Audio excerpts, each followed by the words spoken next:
Coming to you from the Mivida homes here at Garden City. Blood clots are said to be lifesavers when they get to seal that cut or a wound.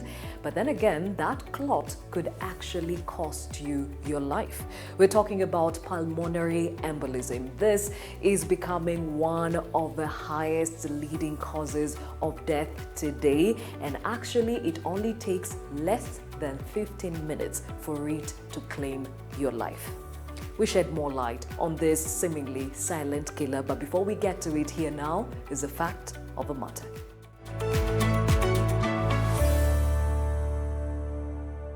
Pulmonary embolism, abbreviated as PE, occurs when a blood clot blocks an artery in the lungs. This makes it hard for blood to pass through your lungs and get oxygen. The main risk factor for PE is untreated deep vein thrombosis, known as DVT, making prevention, diagnosis, and treatment of the same very critical. Pulmonary embolism is considered a silent killer, as most patients do not exhibit symptoms and doctors have a hard time recognizing it. A pulmonary embolism can claim a life in less than 15 minutes, yet there is widespread ignorance of a condition that is highly preventable. My name is Rosemary Waja Munyi. Juliet here is our last born sister. Sometimes last year she became expectant, but once the last trimester this year, she had swollen feet, which we thought was normal with the pregnant women. And when she went to the clinic, they said it was okay, so she was advised to put the legs at a higher level. She's a saloonist, so she will not even work. She will spend most of the time resting, so I want to come in and support her. She's a single mother. So during the pregnancy, now the final days, we realized that Judith was getting tired so much. So I encouraged her to go for a scan, where I took a scan, the baby was okay. And then she went to the clinic, they checked everything, it was normal. And they admitted her. And she called me and told me she has gotten a bouncing baby boy, 4.5 kgs. Although she had problems breathing, at some point sweating a lot. And she kept on telling me she feels some pain. She feels some pain in the chest. So getting to Pumwani, the doctor came out and asked. So she told me Juliet got a blood clot in the lung and she got cardiac arrest. So they are trying to stabilize her so that she can be taken to the ICU. And every day I went, I never expected much because she developed so many complications. Like the chest was so congested after some time. She had high blood pressure, high blood sugar. She developed convulsions at one point. At some point, the doctors got surprised. Because the main machine, the ventilator, just came off. That's the time they realized she could breathe on her own. I've been relying mostly on my friends and colleagues, people from the church, for support, like buying the medication, taking care of her children. Yeah, like the baby is now very big, 4 months and a half. He's almost sitting down. And I thank God.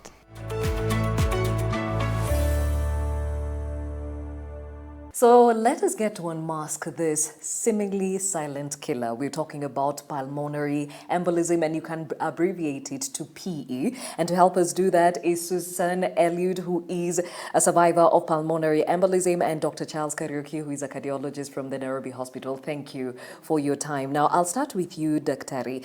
Again, it has been described as a silent killer. What exactly is pulmonary embolism? This is a situation when a blood clot jumps into the lungs or forms in the lungs, in the blood vessels of the lungs, obstructing flow. Okay?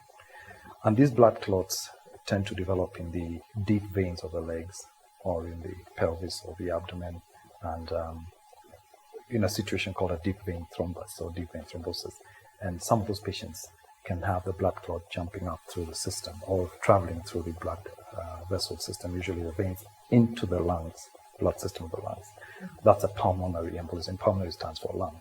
Embolism stands for a clot that has moved. What causes clots? Let's start from there. Clotting is actually a normal, useful mechanism for dealing with problems such as cut surface on your skin or internally and so on. But undesired clots will form in undesired locations, and these are troublesome. And they can form within arterial systems or where the blood flows or the venous systems. What we're talking about today is the venous system, where blood clots within the venous system. So we are doing this all the time, continuously, forming clots, breaking down. So there's a homeostatic balance. When that balance is interrupted and you form excessive clot, conversely, you can bleed excessively, the clots are not forming. But if you form excessive clot, then you get into trouble. So what are the factors that interrupt that balance? If blood stops moving naturally as it does, blood's always moving within our system because our heart's pumping, and there is stasis, meaning that it's not moving. For example, related to immobility, if you're sitting for long periods and blood is not moving fluidly, you can provoke a clot.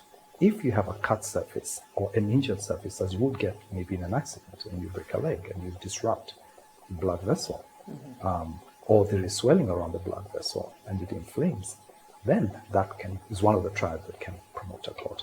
Or if genetically you're predisposed, meaning that you form clots easily, A, or B, you don't have the breakdown system that other people have. You form clots, yes, but you don't break down as well. And there are factors we know that are deficient in some people. You're prone to clots. Okay, let's bring in Susan. I mean, your story is one that reads like a miracle. You have had 13 episodes of DVT. What else? I've also had 2 confirmed pulmonary embolisms and one that was suspected. It couldn't be confirmed because of the situation I was in at that time. And those have led to many other things like miscarriages? Exactly. So I thank God today I'm with my doctor who can be able to relate all my cases because I would have, mostly these clots would happen when I'm pregnant. So I'm pregnant, I'm put on now on different medication from tablets, I'm bed rested, then I form a clot. From there I have preeclampsia, high blood pressure in pregnancy. Yes. So they are managing a whole complex.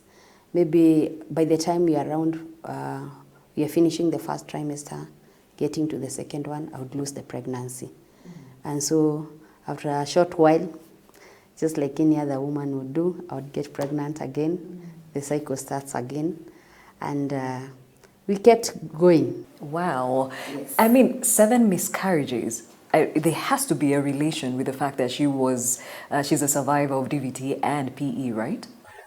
Susan does have a predisposition and a subtle one, which you can easily measure. And she also wants the babies. So pregnancy is a promoter of clot formation. We know that the risk is high in pregnancy. What's remarkable and we should be celebrating is that she's alive. Yeah, she's a miracle, I tell you. Do you have family members who have gone through such experiences or similar? It's only one of my aunties I realized she had stockings. And I asked her what was the problem, and she told me she had a clot. And she was put on medication. Unfortunately, she doesn't stay in Kenya. So that is the one who made me settle down and realize it had a genetical relationship. Clearly, this is a silent killer that seems to love women. Pregnancy comes with hormonal imbalance. So is that what we are stuck with, and that's why we probably are more susceptible? Above 50, the men are more likely to get a clot. That's what not as widely known. Under 50, women are more likely to get a clot by thin margins. Okay. And pregnancy probably has a bit to play, part to play in that situation. But it's not all pregnancy, no. These are other situations where they'll come out of nowhere. We call those idiopathic or primary, or we say unprovoked. In fact, the unprovoked situation can be very worrying. Immobility, the 2 most common ones most likely. A bit of injury would be, and as I'm sure you're all aware, certain oral contraceptives. Knee surgery can directly interfere with the blood flow in that region. Or you can have, say, abdominal surgery, so you're in bed for a long time, or the surgery itself, because of provoking clotting factors. You know, when you cut something, your body reads, oh, I'm cut somewhere, I need to start clotting. That clotting process, if it overdoes itself, then you get prone to clots. Okay, now Susan, how long was the period that all this was happening? The first episode happened in the year 2000, and thereafter they have kept recurring until the last one was 2016. That's a fulfillment of having children. Yeah. So you are gabbling with it, you go in a place, you find people have children, your age mates, all of them have kids. And so you feel you also want to continue trying. And somehow, by the grace of God, I managed. How many?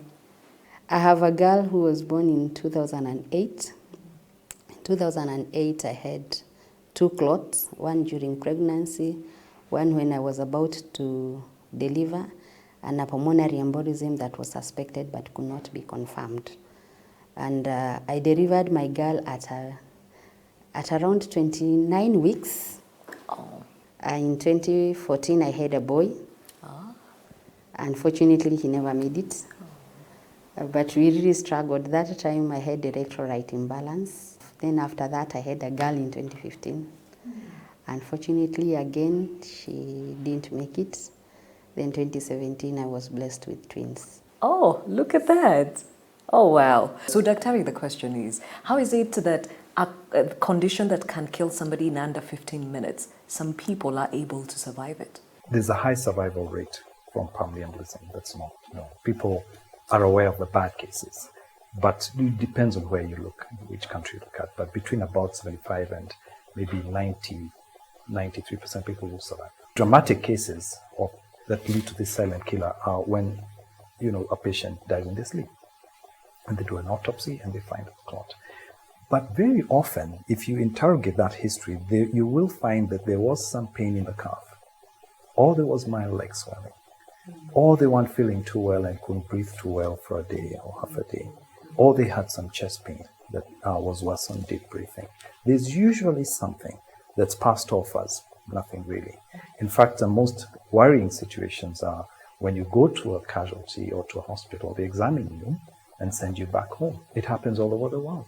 So what we say, if you have pain in the calf, some breathing difficulty that's new, chest pain, pain in, swelling of the leg or one leg, usually, get it checked. And luckily now science has evolved. We have a simple blood test that's done at a point of care, meaning that, immediately you land at a point of medical care. While I say that, there are those that will have no symptoms completely, even though they've had a clot before and they know what to look out for, and will get a pump for us, and some have not made it through. Okay, when we come back from the break, I'd like Dr. to tell us if this is just an issue with adults or we have pediatric cases right after this break. Stay with us.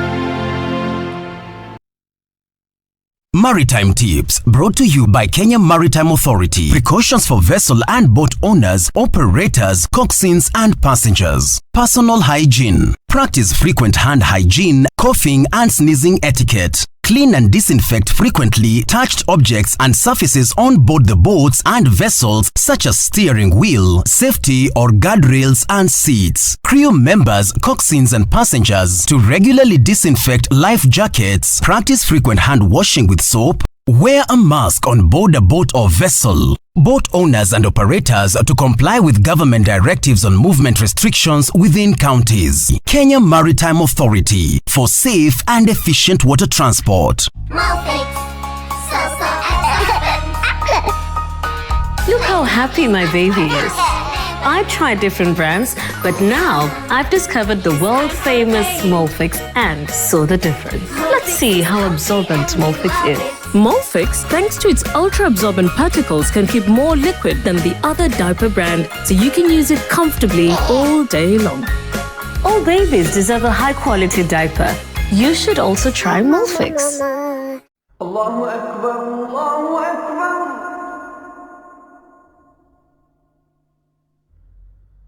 Allahu Akbar,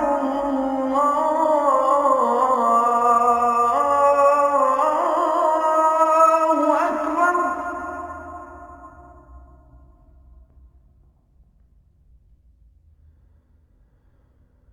Ashhadu an la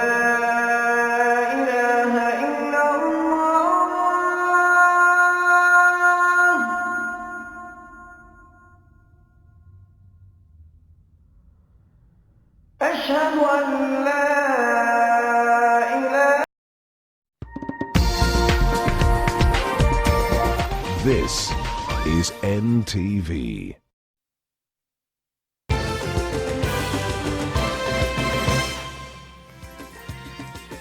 Naam, barabara kabisa popote pale ulipo. Basi kwa hivi sasa wanahabari wetu bado wako mbioni kukuandalia taarifa kemkem ndani ya NTV jioni. Kwa sasa tupate tu vipasho.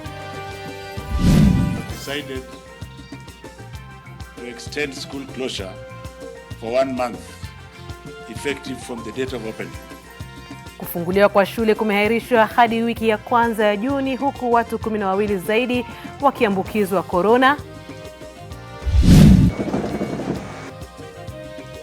Ukiukaji wa agizo la kutotoka au kuingia kwa kaunti la kiuki wa polisi wakitazama.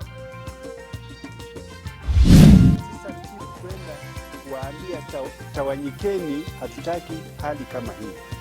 Wanamwassault. Sijui hao maaskari wametenda hii kitendo cha unyama, wameua mtoto kama ng'ombe. Waendeshaji bodaboda wavamia makazi ya naibu chifu kufuatia kifo kilichozua utata huko Webuye. Na wakazi wa Chesogon waamua kuendelea kutafuta wapendwa wao maporomokoni.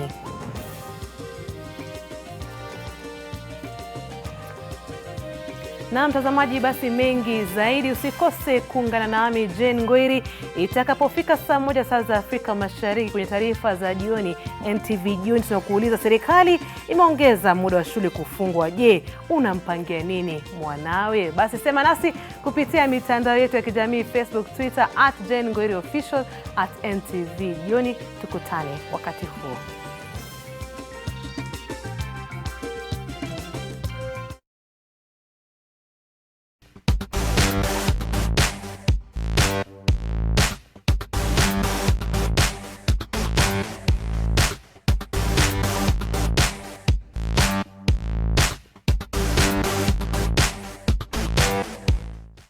When you're facing stubborn stains, you're always in a fierce fight.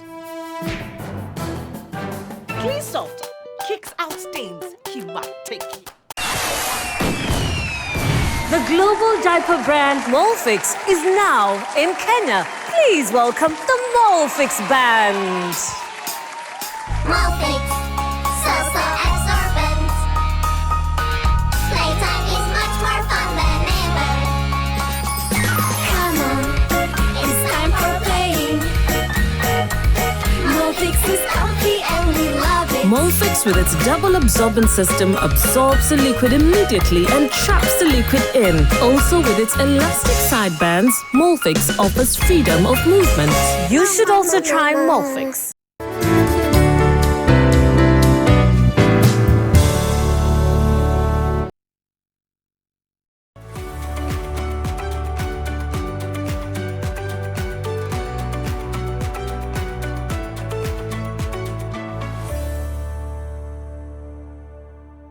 Thank you for staying with Health Diary. The conversation today, pulmonary embolism. And I still have Dr. Kariuki and I have Susan. And I'm curious to find out, the first time you had an incidence of PE, what were the symptoms for you? Generally, I have issues with breathing, but it would get worse as I bent. And I realized it wasn't normal. And the tendency to go to hospital is very important. So when I felt that I have a breathing problem, I rushed to the hospital. I went through a chest x-ray and they said there was a perfusion in the lungs, and I was given some treatment and went back home.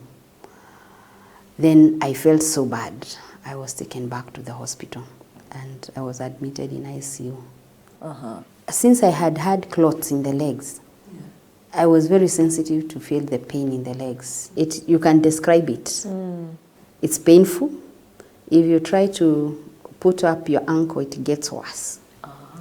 And if you try to walk, you can only limp. The chances of misdiagnosis with a condition that mimics other conditions is very high. Is it a case of health practitioners not knowing what to look out for? Partly, and it has been a problem across the world. Missing it is not uncommon. However, we have systems, protocols, and a particular blood test I want to mention called a D-dimer, which if Susan today had pain in her leg, she'll go and tell anybody saying, I would like a D-dimer test. Way before you start doing blood tests, a simple history, most of the time, and an examination where you demonstrate tenderness on the calf will tell you that you likely have a problem. Does it happen in children? It does. Not commonly, no. From teenagehood onwards is where you start seeing the risk going up. But in particular situations in the pediatric, for example, those already in hospital undergoing treatment and have lines in their veins, or they are getting special treatments. These are drugs that are through the veins that corrode the veins and cause inflammation, and you can get a blood clot. Or kids have got cancer, or a mass that's obstructing flow. Those are the situations in children. It's not usual to find children who may have a genetic predisposition getting a clot at that age. They will probably get it a little later, even with a genetic predisposition. The risk climbs as you get older. Susan, did you go through some sort of stigma or misperception of what it is you were going through? That one is very common, especially in the African setting.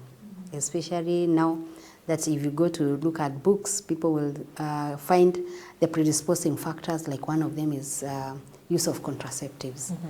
So they will have all these ideas and wonder, we thought you were a Christian, we even thought you were a pastor.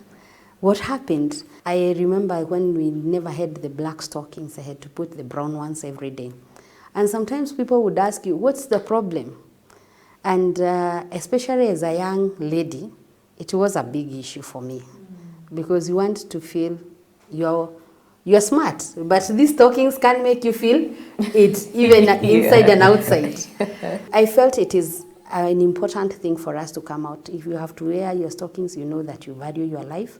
It's not about that other person, it is about you. And I had to really think about how to change my lifestyle. And in this case, we're talking about the stuff you ate? Let me say, I was even bigger.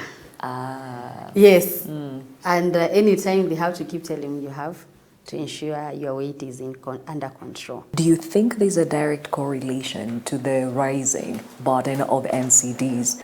The NCDs that we know and talk about all the time, the rising cancer cases, the rising high blood pressure, heart attacks, diabetes, obesity in itself is an issue. Increased immobility.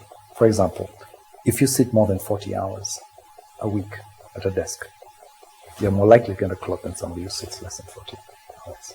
Okay? If we eat more and more high-calorie foods, we're going to get overweight. That predisposes you to pulmonary embolism or deep vein thrombosis.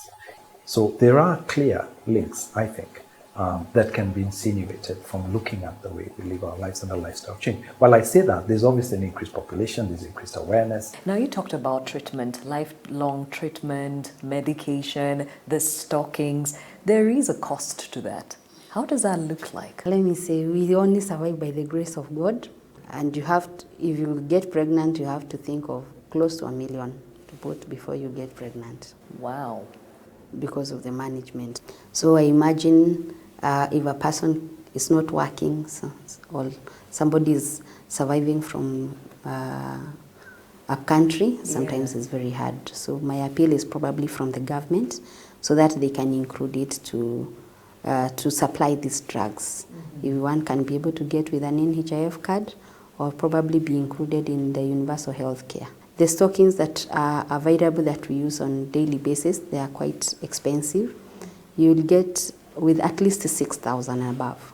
Wow. per pair. Yes. And how long would you wear one for?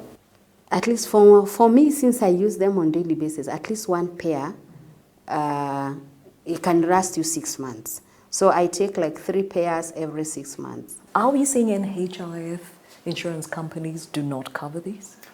Well, the structure right now doesn't cover directly pulmonary embolism or deep vein thrombosis. I mean, they will cover heart surgeries and certain surgeries that are finite, planned, predictable treatments. Where I see assistance perhaps being suggested for this would be, as she has mentioned, in the long-term prevention treatment of proven cases of pulmonary embolism, where the drug which used to cost $1,200, actually she was one of the first patients in this country that we got onto that particular pill, and we negotiated with the manufacturers to bring down the Kenya price. So those negotiations can be held, and bulk buying by government can help bring down the cost of that drug. Going back to NHIF, I think the patients who get acute pulmonary embolism, and she can relate to what happens, you get into ICU sometimes, and that cost is large. And if you complicate, we give you a blood thinner or clot buster, as we call them. That drug costs 160,000 shillings a shot. So, sometimes there will be delay in treatments in many parts of the country, even in the world. What would be your clarion call for those living with this condition? I formed a foundation that is called Susanna Blood Clot Foundation, where we are trying to be as anyone who has survived or those who are going through the treatment, so that our voice can be heard. We create awareness to those others that you are not alone, because it wasn't easy for me to walk alone. Then we also want to tell those that are going through it, it is possible. You can live by hope. Every day, positive attitude, associating yourself with the right people, getting the right treatment, you will be able to go through it and live a normal life. The other thing that I really want to tell people, ensure you go to the hospital. Don't assume anything.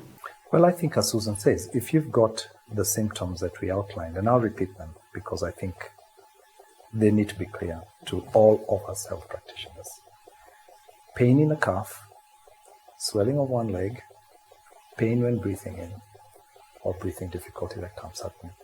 If you have that, go to the hospital and ask to be checked. And from our end as health practitioners, we owe the service, a proper service to these patients by getting a good history for risk factors such as immobility or predisposition from family history, which sometimes doesn't come out early, and doing the proper tests. The proper tests are quite straightforward, and the health systems should have in their protocols simple blood tests that help you. Dr. Charles Kariuki, a cardiologist from Nairobi Hospital, and of course Susan Elliott, who is a multiple survivor of pulmonary embolism, among many other things. Thank you so much for your time and shedding light on this silent killer, pulmonary embolism. Time now for the health tip. To swim in the right attire, you will need a swimming cape, swimming glasses, especially if water affects your eyes, or swimming goggles, and then the right kind of swimming costume. So if you can invest in a good costume, it will last you a while. We discourage swimming in anything that looks like or feels like underwear, or things that we wear underneath our clothes.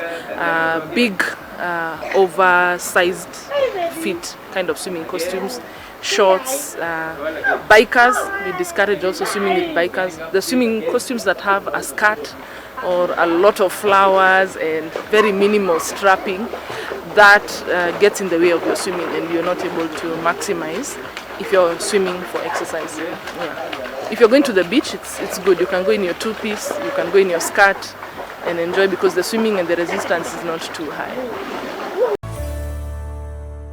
We thank you for your continued support and your engagement on social media. My name is Gladys Gashanja, and this has been Health Diary, coming to you from the Mibida homes here at Garden City. Until I see you next time, take care.